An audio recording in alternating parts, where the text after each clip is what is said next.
Cristo, amados de Deus.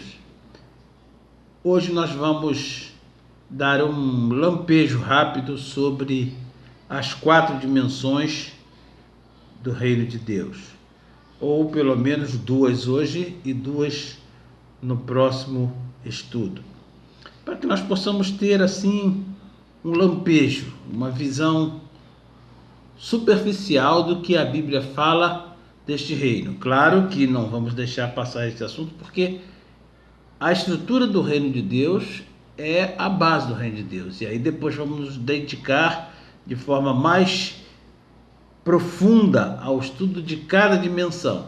Mas hoje, só para termos uma noção, eu gostaria de falar sobre pelo menos 2 das 4 dimensões, e no próximo estudo mais 2. Nós vemos, por exemplo, falando sobre o soberano rei, que é a primeira dimensão do reino. Nós vemos em Eclesiastes capítulo 8, versículo 4, dizendo assim: porque a palavra do rei tem autoridade suprema. Deus é Deus supremo, soberano. Não há nada acima dele, nada mesmo. Nada nem ninguém acima de Deus. Ele é a autoridade suprema, e no governo do reino de Deus, Deus é a autoridade suprema. E quem lhe dirá: que fazes?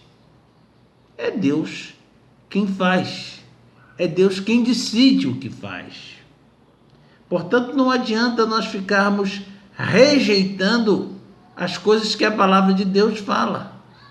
O que nós temos que fazer é, em primeiro lugar, ter a certeza de que Deus é Deus, de que Deus é soberano e supremo, e sujeitarmos-nos a toda a sua boa, perfeita e agradável vontade. Por exemplo, quando lemos Daniel capítulo 4, versículos 35, diz assim a palavra de Deus: todos os moradores da terra são por ele reputados em nada, e segundo a sua vontade, ele opera com o exército do céu e os moradores da terra. Não há quem possa deter a mão, nem lhe dizer: que fazes? Ele é supremo, soberano, ele faz como tenciona fazer. E usa o exército do céu e também lança a mão dos moradores da terra. E eu gosto dessa expressão, os moradores da terra, porque nela eu me sinto incluído.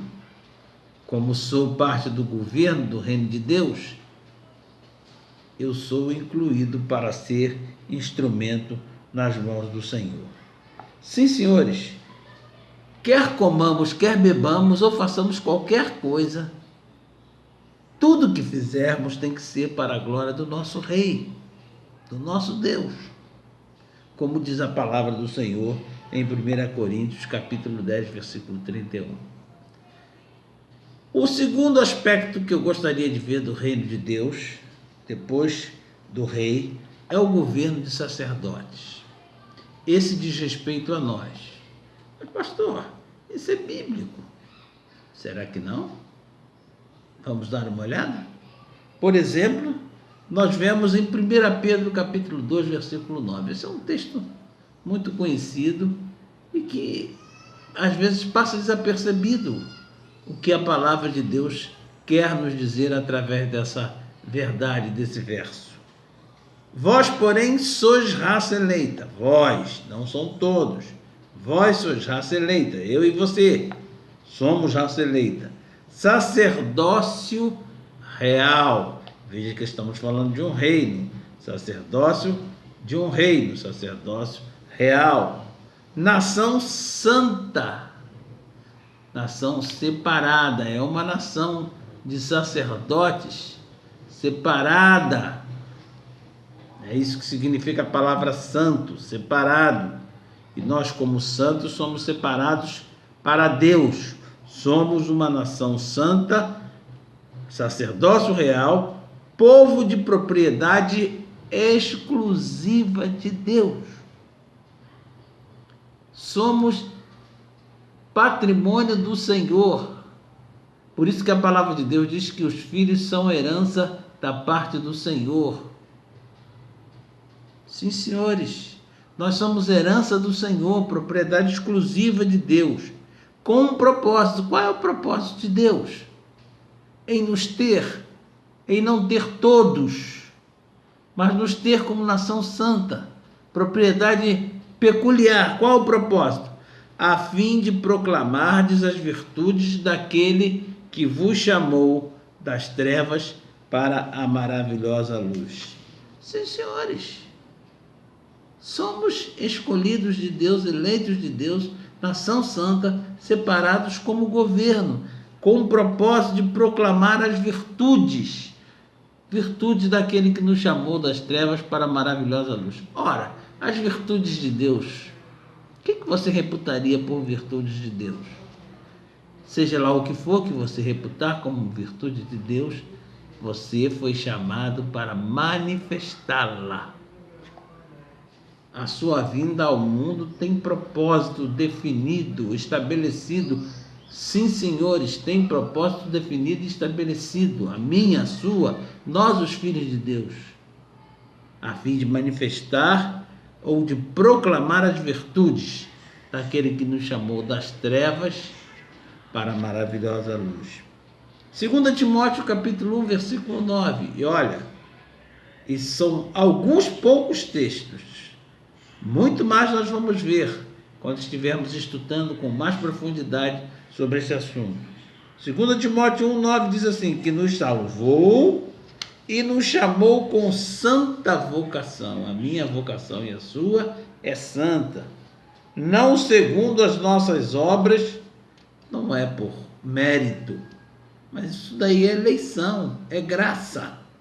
Recebemos essa graça, a graça de ser sacerdócio real, a graça de ser chamado para ser luz do mundo, a graça de estarmos aqui a fim de proclamarmos as virtudes daquele que nos chamou das trevas para a luz.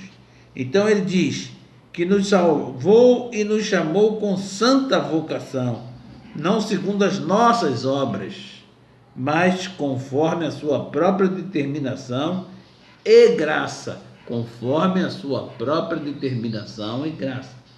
Quem que pode dizer para ele, que fazes? A determinação é dele, a graça é dele, que nos foi dada em Cristo Jesus antes dos tempos eternos, ou seja, foi estabelecido na eternidade passada.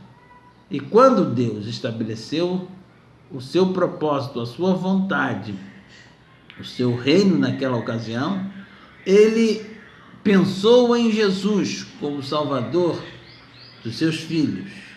E nele, em Cristo Jesus, nós fomos feitos herança, estabelecidos como herança, como santa vocação. Sim, senhores, fomos chamados para isso. Agora, olha esse texto de Apocalipse. O que diz ele? Diz assim, e para o nosso Deus, os constituíste reino e sacerdote. Olha, fala de reino. Nós estamos falando do reino de Deus.